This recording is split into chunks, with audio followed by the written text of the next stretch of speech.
Hello बच्चों, कैसे हो आप सब। आशा करता हूँ आप सब अच्छे होंगे। और अभी जो हीट वेव चल रहा है, लू चल रही है, उससे बच के रहें, आप लोग घर में रहें और होमवर्क जो मिल रहे हैं उसको पूरा करें और पढ़ाई पर ध्यान केंद्रित करें। चलो, आप लोगों का चैप्टर 3 में एक्सरसाइज 3.3 शायद हम लोगों ने पूरा कर लिया था। आज एक्सरसाइज 3.4 आज कंप्लीट करेंगे। और उससे पहले की जो टॉपिक है, टाइप ऑफ क्वाड्रिलेटरल्स ही है, उसमें कुछ स्पेशल क्वाड्रिलेटरल्स हैं, उसको आज हम लोग देख लेते हैं।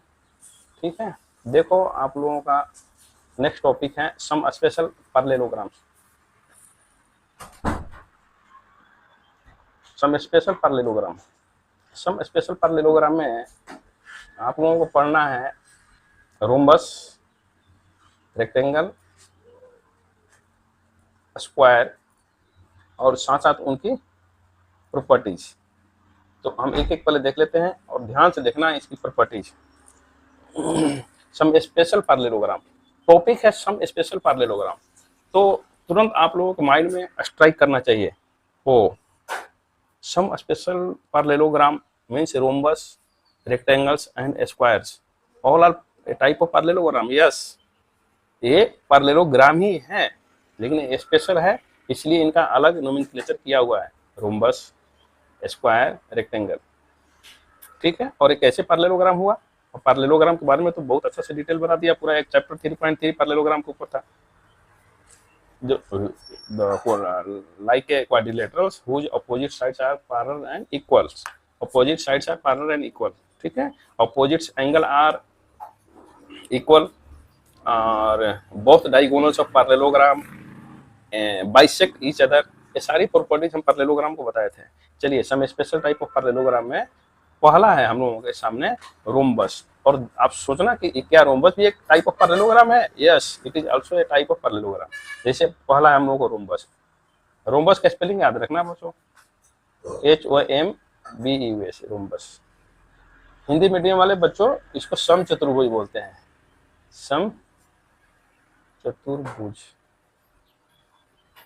ठीक है, और ध्यान से देखना, अभी रोम्बस हम बना रहे हैं और पूरी इसकी प्रॉपर्टीज हम पहले यहाँ पर डिस्कस कर लेंगे और आप लोग नोट करना क्या बनाते हैं।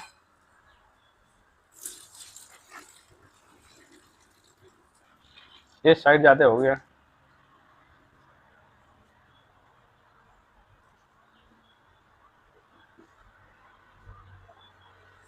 चलो ए रोम्बस हो गया है। ये यहाँ भी लिख दूं, चलो यहाँ भी लिख दूं, लेकिन अब यहाँ सी नहीं आएगा, ध्यान रखना। आपने क्लॉकवाइज आया तो यहाँ सी लिखना है, यहाँ डी लिखना है। ये मैं एक दिन बताया था आप लोगों को। ठीक है, तो रोम्बस की प्रॉपर्टी देख लो, मैं बता रहा हूँ, आप लोग नोट करोगे पॉज करके। Property number first, all sides are of equal length. ठीक है, इसके जितने भी साइड्स हैं वो इक्वल लेंथ का है। तो आपको क्या करना है, एक एक इसका संकेत है, सिंबल है, ऐसे करना है। It denotes the equal length. ठीक है, all sides are equal length. समझ में आ गया। दूसरी properties, opposite side are parallel. Opposite sides are parallel, opposite sides are, तो ये पहले तो लिख देता हूँ, A B is equal to B C is equal to C D is equal to D A और ए डी। ये पहला प्रॉपर्टीज हो गया। समझ गए ना कि सभी साइड बराबर है। Opposite sides are parallel means A B और ए पैरेलल का साइन है बी सी। बी सी लिखो या सी डी लिखो। दूसरा क्या है, ए डी पैरेलल टू क्या है, बी सी। दूसरा प्रॉपर्टीज समझ में आ गया बात। तीसरी properties, opposite angles are equal, ऐसे ऐसे देना है। ठीक है, कुछ इंपॉर्टेंट सिंबल्स हैं बच्चों मैथ में जिसको आपको अडॉप्ट करना है। देखिए, देखो मैंने हमने इसको ऐसे सिंबल लगाया, देखो ऐसे, और इस पर एक मारा लाइन। इट मीन्स ये बता रहा है कि ये दोनों एंगल जो है ना इक्वल है। ठीक है, चलो next, angle D equal to angle B and ये एंगल के बराबर, ये भी तो अपोजिट एंगल है, इसमें से दो मार दो। तो angle A equal to angle C, ठीक है। और देखो चौथा प्रॉपर्टीज, यहाँ पर प्रॉपर्टीज को अच्छा से समझ लेना है, ठीक है, ताकि आप लोगों को कंफ्यूजन ना हो। नेक्स्ट चैप्टर हम लोग 3.4 करेंगे, तो आसानी से वो चैप्टर बन जाना चाहिए। नेक्स्ट, एक क्वाड्रिलेटरल्स में कितने डायगोनल्स होते हैं, याद है? कमेंट करके बताओ कोई बच्चे, कितने डायगोनल्स होते हैं? 2 diagonals.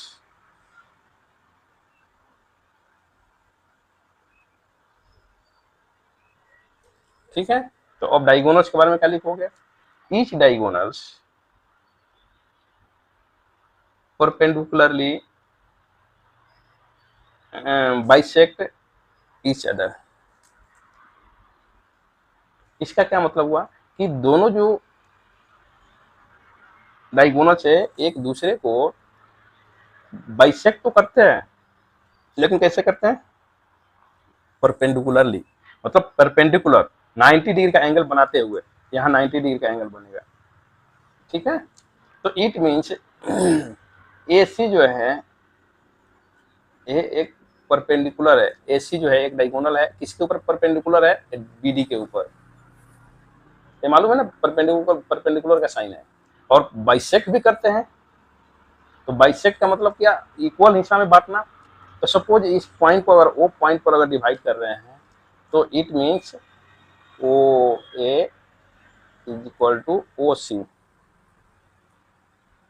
O A is equal to O C. और दूसरा क्या हुआ? O B is equal to O D, O B equal to O D. तो ये रोम्बस मतलब समचतुर्भुज का एक पूरी प्रॉपर्टी हो गई। समझ गए बात को? पहला प्रॉपर्टी देखो, ऑल साइड्स आर इक्वल, देखो ये लिख दिया हूँ। दूसरी property opposite sides are parallel. तीसरी प्रॉपर्टी देखो अपोजिट एंगल्स आर इक्वल। और लास्ट प्रॉपर्टी है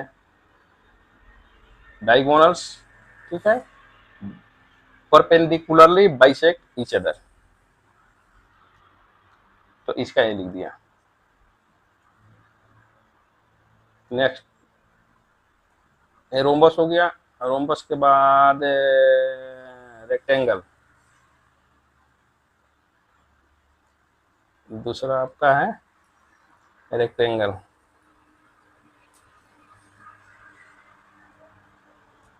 रेक्टेंगल को क्या बोलते हो आप लोग? आयत, ठीक है। अब आयत देखो,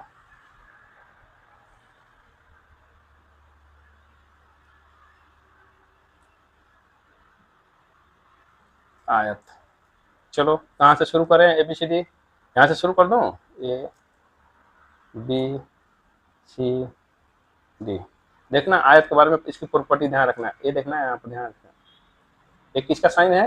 90 डिग्री का, ये भी 90 डिग्री, ये भी 90 डिग्री, ये भी 90 डिग्री। समझ में? तो पहला प्रॉपर्टी आप लोगों को पता चल गया, all angles are of 90 degree.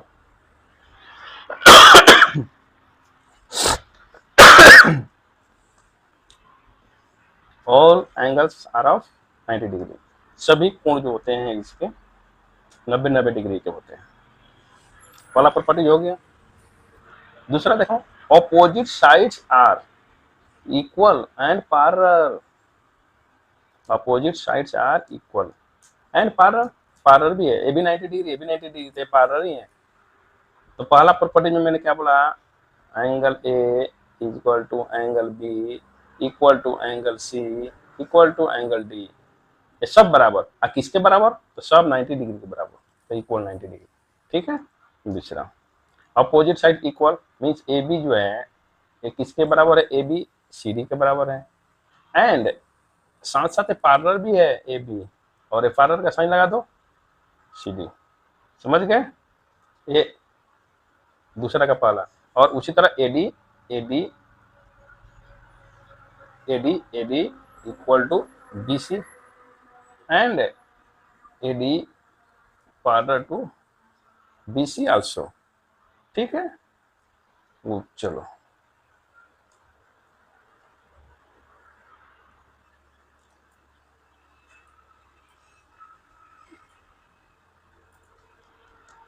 दो प्रॉपर्टी हो गया, दो प्रॉपर्टी हो गया। प्रॉपर्टी नंबर 3, अब इसके डायगोनल देखो, डायगोनल, डायगोनल, तो diagonal each diagonal, each diagonal bisect one another, एक दूसरे को बाइसेक्ट करते हैं, लेकिन परपेंडिकुलरली नहीं, परपेंडिकुलरली नहीं, परपेंडिकुलरली बाइसेक्ट किसमें करते हैं, रोम्बस में। तो each diagonal bisect one another, one another लिख दो या ईच अदर लिख दो, दोनों सेम चीज है, वन अनदर, ठीक है। तो इस आधार पर आप लिख सकते हो, सपोज ये वो पॉइंट पर बाइसेक्ट किया, तो आप लिख सकते हो कि ओ से लेकर ए तक, ओ से लेकर ओ तक ए तक, और ओ से लेकर सी तक बराबर है ओ सी। उसी तरह O B is equal to O D, ठीक है। ये इसकी प्रॉपर्टीज है। ऑल एंगल्स आर 90 डिग्री, ठीक है। All side opposite sides are equal and parallel, तो ये आपका हो गया रेक्टेंगल। और नेक्स्ट, समझ में आ गया, बहुत अच्छा, समझ में आ गया। तो अभी हम लोग एक लास्ट है स्क्वायर, उसके बारे में भी समझ लेते हैं और उसके बाद एक्सरसाइज कर लेंगे। चलो आगे है हम लोगों को स्क्वायर। स्क्वायर को क्या बोलते हो बच्चों, वर्ग, बहुत नाम सुना होगा वर्ग। इसकी प्रॉपर्टी देख लेते हैं, वर्ग,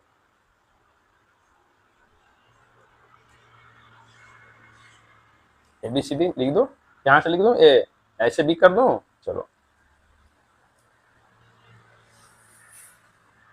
कहीं से भी ABCD लिख दो, लेकिन ध्यान रखना एंटी क्लॉकवाइज चलेगा तो एंटी क्लॉकवाइज ही लिखना है, और क्लॉकवाइज चलेगा तो क्लॉकवाइज। अगर यहाँ ए रख दिया, अगर एंटी क्लॉकवाइज अगर बी, तो यहाँ सी, अब यहाँ गलती से सी मत लिख देना, बता दिया ABCD, ABCD इस टाइप से।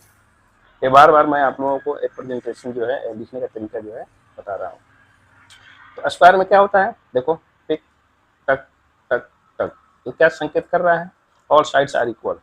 पहला property, all sides are equal, all sides are equal, and all sides are equal, तो AB equal to BC equal to CD equal to DA, सब इक्वल। दूसरा, opposite sides are equal and parallel, तो all sides are equal हो ही गया, तो opposite sides are parallel केवल लिख दो, तो AB parallel to CD and BC parallel to DA लिखो चाहे AD लिखो, बात एक दिन मैं बताया था आप लोगों को लाइन सेगमेंट को कैसे लिखना है।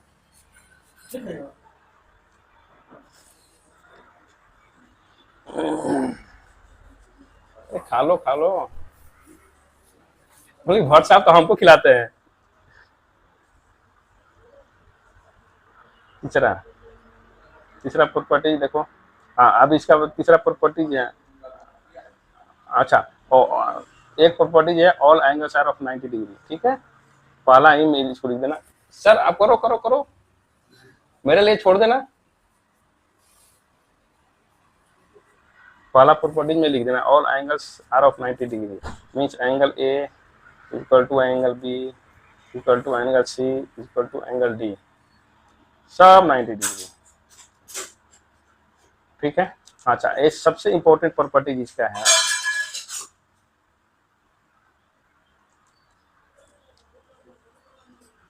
ये वो है बच्चों, ध्यान, सबसे इंपॉर्टेंट प्रॉपर्टीज क्या है, सबसे पहला, दूसरा, इसको तीसरा, इसको चौथा कर दो। सबसे इंपॉर्टेंट प्रॉपर्टी ये है कि इसके जो दोनों डायगोनल होते हैं ना, ठीक है, इस डायगोनल वो परपेंडिकुलरली बाइसेक्ट वन अनदर, ठीक है। तो लिख सकते हो ईच डायगोनल परपेंडिकुलरली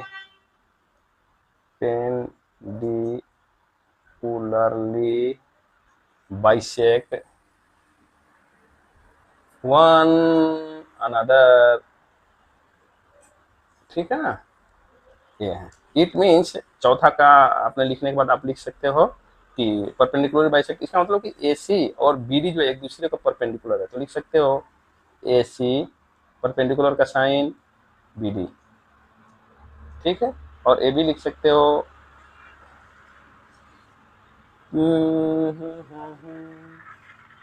और AB लिख सकते हो कि OA equal to OC, OA equal to OC, और लिख सकते हो OB equal to OD, OB equal to OD। इस तरीके से पूरी प्रॉपर्टीज आपका स्क्वायर का कंप्लीट हो गया। चले अभी हम लोग एक्सरसाइज देख लेते हैं। एक्सरसाइज 3.4 चलो कर लेते हैं।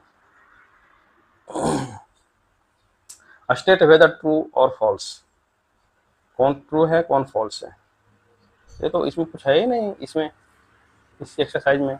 चलो पहला देखें, ऑल रेक्टेंगल्स आर स्क्वायर। बताओ ऑल रेक्टेंगल्स आर स्क्वायर, अभी बताया रेक्टेंगल्स स्क्वायर हो सकते हैं क्या, नहीं, ए फॉल्स। बी देखो, all rhombus are parallelogram, yes, rhombus a type of parallelogram, A true है, बताया था ना मैं पहले ही, ट्रू। ऑल रेक्टेंगल्स भी पैरेललोग्राम है और स्क्वायर भी पैरेललोग्राम है, ध्यान रखना। C, all squares are rhombus and also rectangle. सोचो क्या रोम्बस, रोम्बस का जो प्रॉपर्टीज है, क्या ये जो क्वेश्चन दिया है ऑल स्क्वायर्स आर रोम्बस, क्या वो फॉलो कर रहा है क्या? तो रोम्बस की प्रॉपर्टीज क्या होती है, अपोजिट साइड्स इक्वल, तो स्क्वायर में भी अपोजिट साइड्स इक्वल होती है। अच्छा, opposite sides are parallel, square में भी होते हैं, और अपोजिट एंगल आर इक्वल, इसमें भी अपोजिट एंगल इक्वल है। डायगोनल वहां देखना, रोम्बस का डायगोनल परपेंडिकुलर बाइसेक्ट, इसका भी डायगोनल परपेंडिकुलर, तो ऑल स्क्वायर बार में रोम्बस हो सकते हैं। एंड रेक्टेंगल्स, रेक्टेंगल्स भी हो सकते हैं क्या? हाँ, रेक्टेंगल्स भी हो सकते हैं। रेक्टेंगल का प्रॉपर्टी देखो, रेक्टेंगल की प्रॉपर्टी में क्या करता है, डायगोनल बाइसेक्ट करता है, इसमें भी बाइसेक्ट करता है। अपोजिट साइड इक्वल और पैरेलल, इसमें भी अपोजिट साइड इक्वल और पैरेलल होते हैं, तो ये भी ट्रू है। डी देखो, all squares are not parallelogram, बोला कि सभी स्क्वायर से पैरेललोग्राम नहीं है, नहीं, स्क्वायर भी एक टाइप ऑफ पैरेललोग्राम है, इसलिए ये फॉल्स हुआ। ऑल स्क्वायर्स आर नॉट लिखा है ना, पैरेललोग्राम है लेकिन नॉट लिखा है, इसलिए फॉल्स हो गया। ई, ऑल काइट्स आर रोम्बस, जितने भी काइट्स होते हैं एक तरह से रोम्बस होते हैं, नहीं, ये गलत है। काइट में बताया था ना, काइट पतंग कैसा होता है, ठीक है। इसलिए आप बनाओ फिगर और देखो, काइट का क्या मैं बताया था कि इसके डायगोनल जो है एक दूसरे को परपेंडिकुलरली बाइसेक्ट नहीं करते हैं, परपेंडिकुलर होते हैं लेकिन बाइसेक्ट नहीं करते हैं, लेकिन रोम्बस का तो परपेंडिकुलर बाइसेक्टर होता है, तो इसलिए ऑल काइट्स आर रोम्बस लिखा है, इसलिए फॉल्स हो गया। ऑल रोम्बस आर काइट, जितने भी रोम्बस है वो काइट है, हाँ है, बना के देखो, ये ट्रू है। ऑल पैरेललोग्राम्स आर ट्रेपेजियम, सभी पैरेललोग्राम ट्रेपेजियम है क्या? नहीं, ये फॉल्स है। All squares are trapezium, all square trapezium है क्या? नो, फॉल्स है।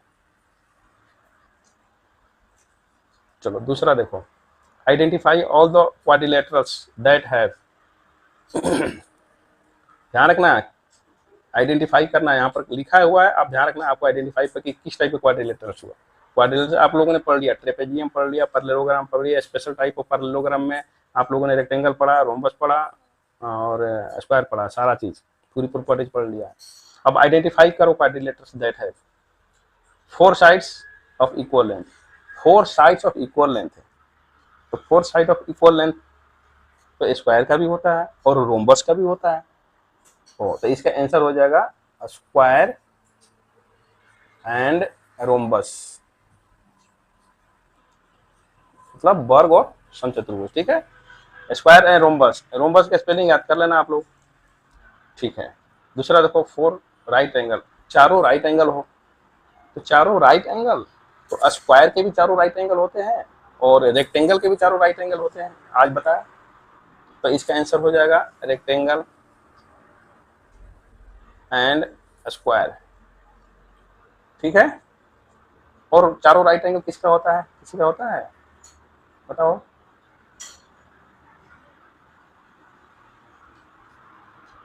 सोचो, नहीं सोच रहे हो पैरेललोग्राम, नहीं पैरेललोग्राम का अपोजिट एंगल बराबर होते हैं, राइट एंगल नहीं होते हैं, रेक्टेंगल के होते हैं, स्क्वायर के होते हैं। चलो ये हो गया। अब क्वेश्चन नंबर 3 देखो, explain how a square is, ये स्क्वायर कैसे हुआ उसको एक्सप्लेन करना है आपको। Explain how a square is, ये एक स्क्वायर कैसे हुआ उसको एक्सप्लेन करना है। तो स्क्वायर की प्रॉपर्टीज अगर यहाँ पर ये पूरा करेगा तो हम बोलेंगे कि यस स्क्वायर है। Explain how a square is, एक स्क्वायर जो है एक क्वाड्रिलेटरल कैसे हुआ, क्वेश्चन है। ये सब हो गया होगा ना, चलो इसको हम क्लियर कर देते हैं।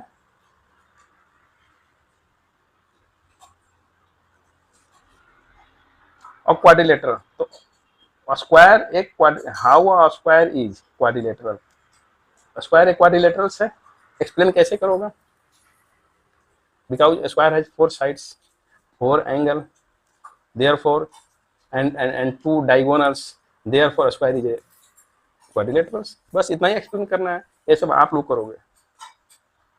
पैरेललोग्राम, ये स्क्वायर पैरेललोग्राम है वो एक्सप्लेन करना है। तो type of special type of parallelogram में तो मालूम है ना स्क्वायर आया था, तो उसको अब एक्सप्लेन करना है पैरेललोग्राम में। स्क्वायर एक पैरेललोग्राम है, उसको एक्सप्लेन करना है। कैसे करोगे, लिखना है because it's opposite sides are equal and parallel. ठीक है ना, बोथ डायगोनल्स बाई, यहाँ पर देखो स्क्वायर का डायगोनल परपेंडिकुलरली बाइसेक्ट करते हैं, लेकिन अगर हमको जरूरत है खाली बाइसेक्ट बोलना है तो हम बाइसेक्ट बोल देंगे, क्योंकि हमको पैरेललोग्राम प्रूफ करना है।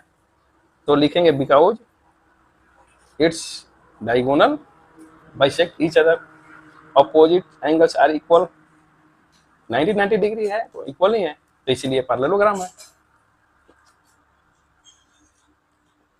रोम्बस कैसे हुआ, एक स्क्वायर जो है एक रोम्बस कैसे हुआ, इसको आपको एक्सप्लेन करना है।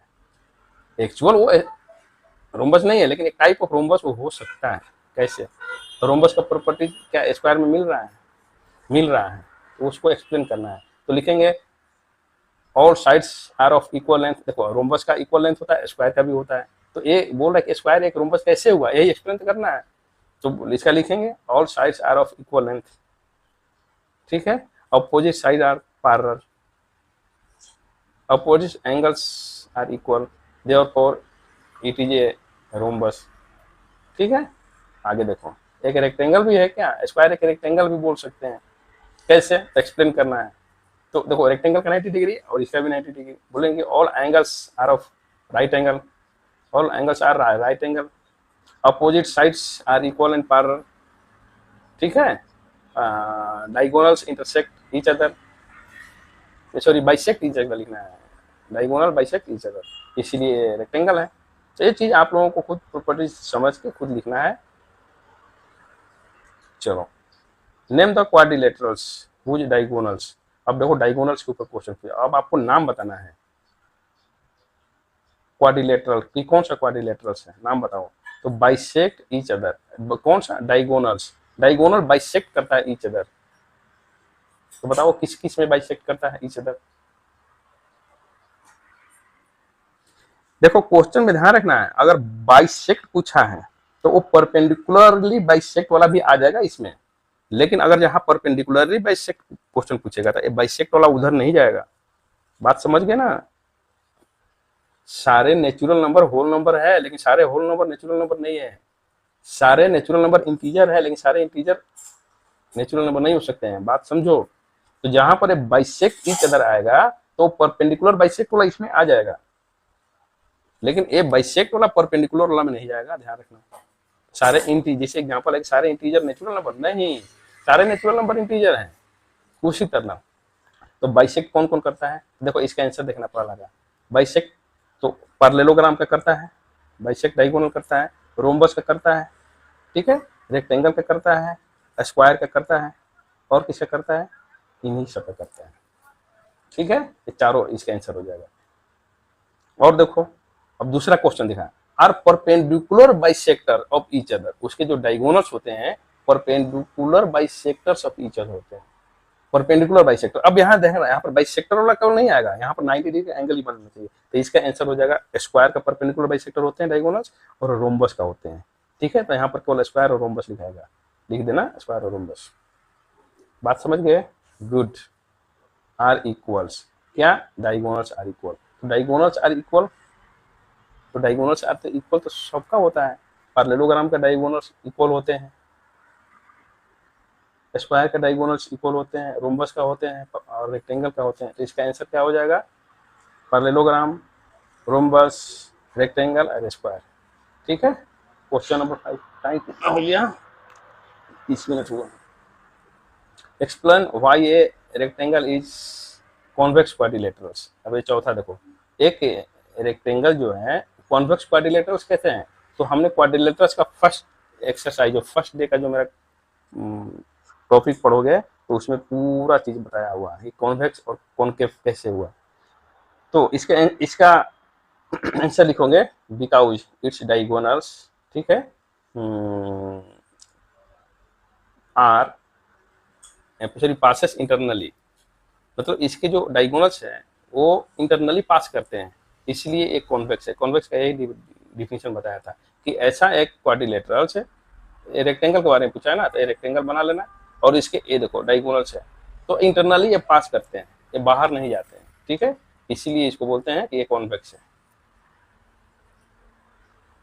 तो इसका आंसर क्या लिखोगे, कॉन्वेक्स क्वाड्रिलेटरल्स है। ठीक है, तो आप लिखोगे because it's both diagonals passes internally. ठीक है, बस इसका इतना ही आंसर लिखना है।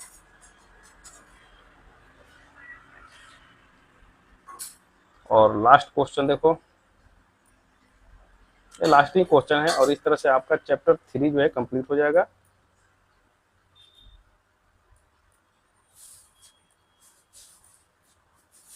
चलो question number 6, ABC is right angle triangle. ये देखो ABC एक राइट एंगल ट्रेंगल है, यहाँ 90 डिग्री है। ठीक है, ये एक्स इसमें दिया हुआ है, and O is the mid point of the side opposite to the right angle. ये राइट एंगल है ना, इसके अपोजिट साइड AC है, उसका मिड पॉइंट, तो इसको क्या बोलते हो आप लोग, याद आ रहा है, जो 90 डिग्री के अपोजिट साइड को क्या आप लोग बोलते हो, राइट एंगल ट्रेंगल, याद करो, right angle triangle, right angle triangle, यहाँ 90 डिग्री ऐसे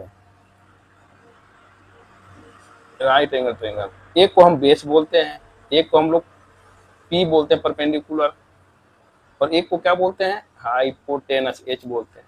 तो जो 90 का जो अपोजिट है वो तो हाइपोटेनस है, लेकिन ये P और जो B है ये आपस में चेंज हो जाएगा, जैसे ही पोजीशन चेंज होगा ऐसे घूमेगा तो चेंज हो जाएगा। चलो हम लोगों को इधर नहीं जाना है, तो ये 90 के जो सामने है ये क्या है, हाइपोटेनस। हाइपोटेनस का मिड पॉइंट हुआ O, ये लिखा है opposite to the right angle, ये राइट एंगल के अपोजिट यहाँ पर O है, जो कि अब क्या हो रहा है कि O से लेके मिड पॉइंट है ना AC एक हाइपोटेनस है, इसका मिड पॉइंट है, देखो यहाँ लिखा है mid point of the side opposite to the right angle.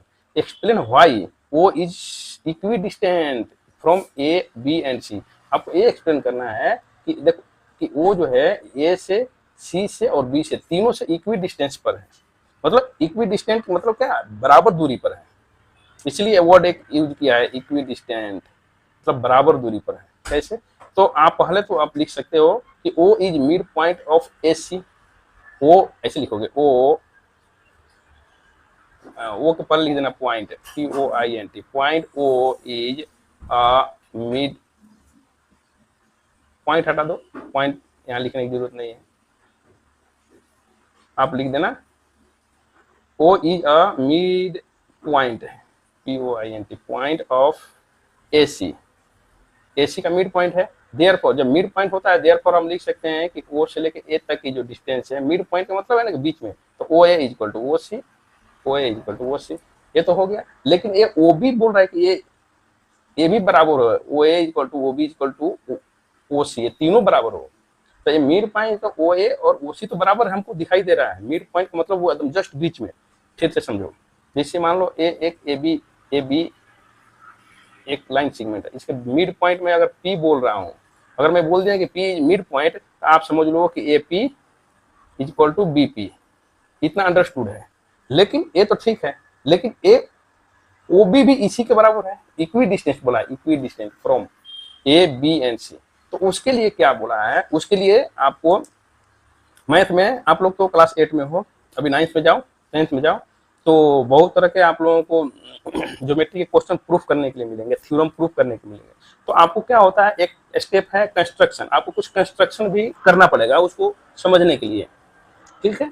तो उसी टाइप से यहाँ पर एक कंस्ट्रक्शन किया हुआ है। क्या कंस्ट्रक्शन किया हुआ है, ये क्या कंस्ट्रक्शन किया हुआ है कि जो ए बी, जो बी सी है ना साइड है, तो बी सी साइड के पैरेलल एक लाइन खींचा हुआ है। ये देखो, ये पैरेलल का एक साइन है, और उसी तरह ए बी के पैरेलल एक खींचा हुआ है, और इसके पैरेलल एक खींचा हुआ है। ये देखो लिखा है,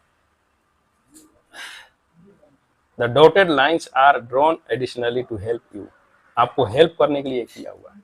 तो जब इसके पैरेलल जाएगा, तो यहाँ पर देखो, फिर इसको हम आगे बढ़ाएंगे तो ये एक डायगोनल हो जाएगा। आप समझ रहे हो ना कि ये क्या हो जाएगा, एक डायगोनल हो जाएगा, डायगोनल हो जाएगा। बी से लेकर डी तक एक डायगोनल हो जाएगा, और ए से लेकर सी तक एक डायगोनल होगा। तो आपको ये जो एडिशनली जो यहाँ पर डॉटेड लाइन दिया है, आपको यहाँ पर लिखना है कि draw A D parallel to B C. लिखो आप,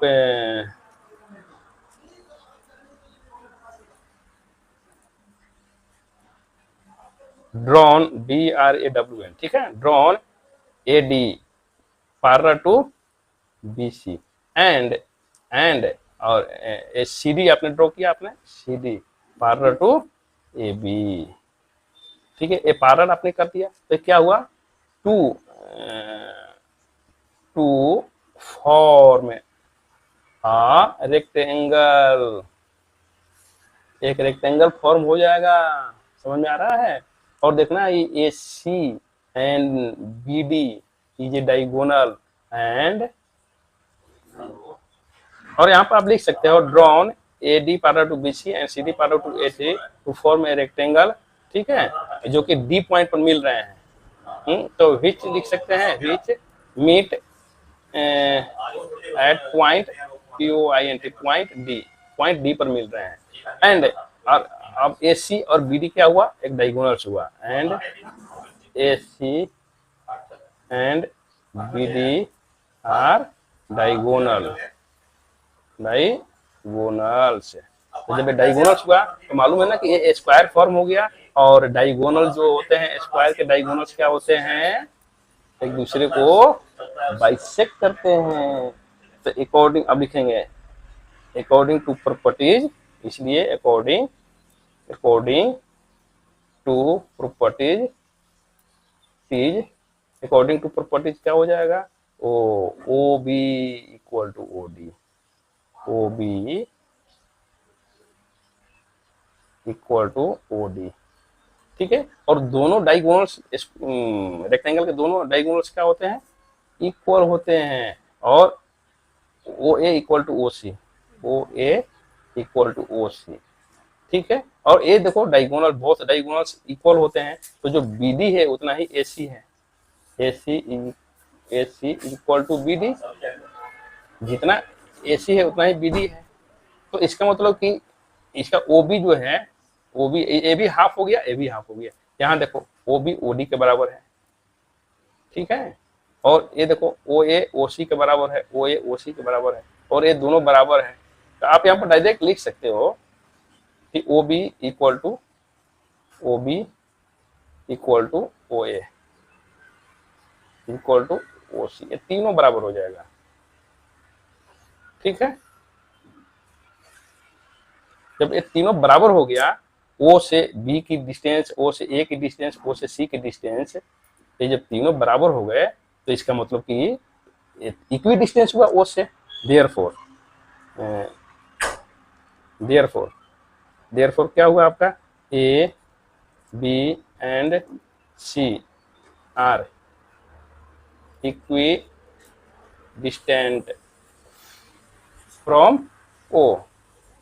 ठीक है, ये आपका आंसर हो गया, इक्वी डिस्टेंस है।